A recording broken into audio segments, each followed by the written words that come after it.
ladies and gentlemen, today I'll bring you the Shiv run.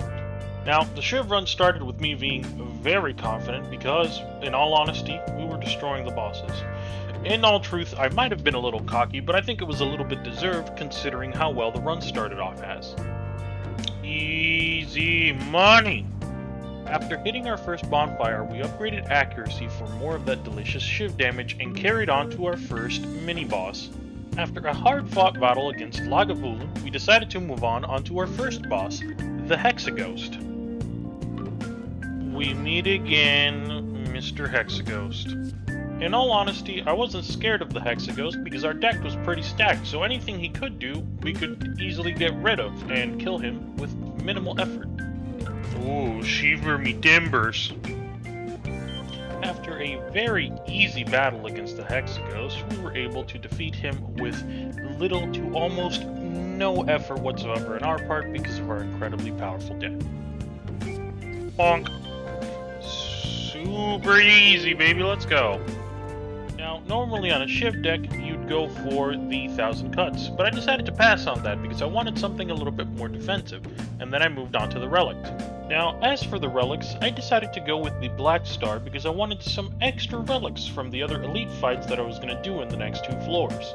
After defeating our first enemy in the second floor, we got our first power, Infinite Blades. Now, the build was coming along greatly, and so we moved to the shop, we bought ourselves a membership to reduce the price of everything by 50%, and then we bought ourselves a meal ticket for the healing, and we went on our way with our journey. After exploring the tower for a bit, we ran across the Art of Slime War encounter, which is from the Downfall mod. Now, what that would grant us is a couple of tackle cards that belong to Big Richard, everyone's favorite slime. Sadly, we had to pass those up since they didn't really have a place in our deck, and so we carried on forward. As we kept climbing, we got a lightning in a bottle, which we used to store our Blade Dance Plus so that we would guarantee get it every time in the first turn. Now, by this point in the run, our deck was starting to look pretty stacked, and I was starting to get pretty confident in our chances, which, I will say, got to my head. Damage! Damage! Damage! After demolishing every poor parasite in our path, we decided to move forward, and we found a little mini-game with our favorite man, the Goblin who stabbed me that one time. Now, to be fair, I'm not the best at memory games, but in all truth, I think he's a scammer. At least we did manage to get one card, which was Trip, which became very useful later in the run. Now, immediately after, we found Morshu, our favorite salesman, and we bought off of him a Jutsu bracelet and a Sling of Courage for extra strength during battles, along with a couple of potions for our fight with the Bronze Automaton. Now, the Bronze Automaton had robbed me of a run before, so I was not in the best mood when I saw him. Alrighty, oh bitch man. Now, I knew that the most dangerous part of this run was going to come at the hands of the Bronze Automaton, because of his Hyper Beam attack, which in most occasions can hit easily for over 50 damage. So I was trying to set up all of my powers and all of my defenses as quickly as I could, without letting his stupid little drones take any of my cards that would impede me dealing damage to him before he could land his Hyper Beam attack. Now a little bit further into the fight, I was able to kill both of his minions and bring back all of the cards that they took from me before he was able to launch his Hyper Beam attack. However, by this point in the fight, he was pretty much still at full health and he had very little to almost no debuffs on him, which was a shame because it meant I could not get out of dodging that Hyper Beam attack in time, so I had to play ultra defensive if I wanted to stay alive. So the Hyper Beam came and we weren't unable to dodge it. However, we were able to reduce about half of the damage taken thanks to our wonderful little power-up that we picked up from the Hexaghost in the first floor of the Spire. Now, in all honesty, I probably could have played it better so that I didn't lose any health. However, I don't think it was necessary since at the end of the day, killing him would give me back full health and we would be able to move on anyways. So I carried on, and after a bit, I destroyed his soul.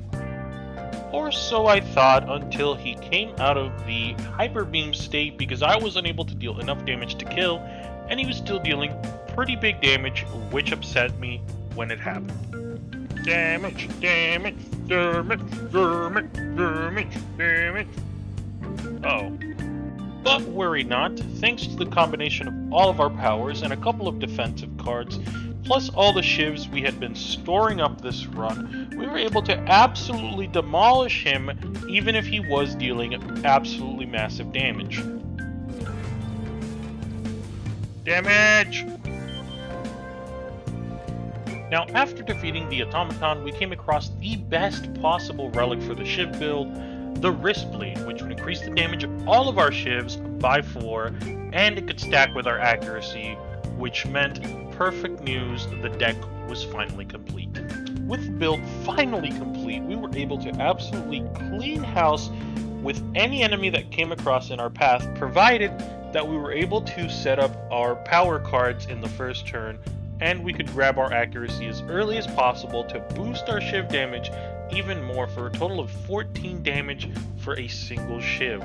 Now, later on, we were able to absolutely clean everybody out, including most of the elites that came across our path, which, in all honesty, weren't even a minor inconvenience, thanks to the power of this insane build. After defeating the first enemies in the 3rd floor, we got a second Blade Dance Plus, making our deck even more powerful than it needed to be, and I was pretty excited upon finding it. Yes! A couple of floors later, we came across a potential fight for a relic, which, knowing me, I absolutely took the fight because I will never pass up the opportunity for a relic. And with our deck, the fight took not even 10 minutes because of how incredibly strong we were. We were able to absolutely clean them out and take them from full to 0 in record time. Immediately after the relic fight, we came across our first elite in the 3rd floor, which turned out to be the Big Head. Quite possibly the easiest elite because of his ability, which forces him to take more damage the more cards you play a turn. And knowing how many shivs we were going to play a turn, it was going to be free real estate for how much damage we could do. Now, the giant head fight didn't take very long, but I was still excited nonetheless after defeating it because I was seeing the full power of the Shiv deck at work. Damage! Damage! Damage! As a reward for defeating the Big Head, we got the Thread and Needle and the Pen Nib, making our deck, or our build I should say, even more powerful than necessary. At this point, with Pen Nib, a Shiv could deal up to 40 damage, which is ridiculous for a 0-cost card.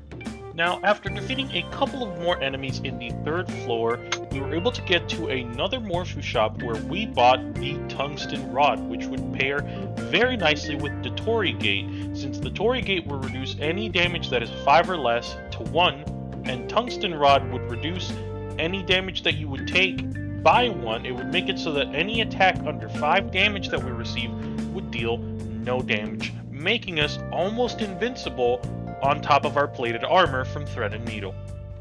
After stopping at the bonfire and doing one last card upgrade, we were ready to fight the Awakened One and its minions to bring the run to a close with our Shiv build. Now, with the Awakened One, it heals 10 HP every turn, so my concern was getting rid of its 2 little bird friends immediately, since their ritual effect can buff them for 3 strength every turn while they also attack every turn, which would make them very, very uncomfortable to deal with in a prolonged situation, which is the entirety of the Awakened One fight. So I took them out first, and I managed to set up a good chunk of my powers to prepare in advance for the Awakened One awakening. Now, in all truth, after defeating the Awakened One and it resurrecting itself in its angered state, I was pretty worried for a second, until I realized that I had an insane amount of damage per card, and then I just kind of rolled with it and really let myself go with the Shiv damage. Damage. Damage. Damage. Damage. More damage. More damage. Damage! Ah! After defeating the Awakened One and finishing the Shiv build run, I was pretty happy. In all honesty, I enjoyed the deck very much, and I was hoping that I could do some runs with it again, with maybe a little bit of a difference here and there, but not too much as so to keep the core experience the same. Hey guys, this is me, I'm here in editing, and I just want to let you guys know that I'm really enjoying doing these sort of more edited and scripted style of videos. And yeah, if you guys like it, let me know in the comments. If you enjoy it, subscribe and like the video. If not, then that's okay. But I will see you guys next time. Bye-bye.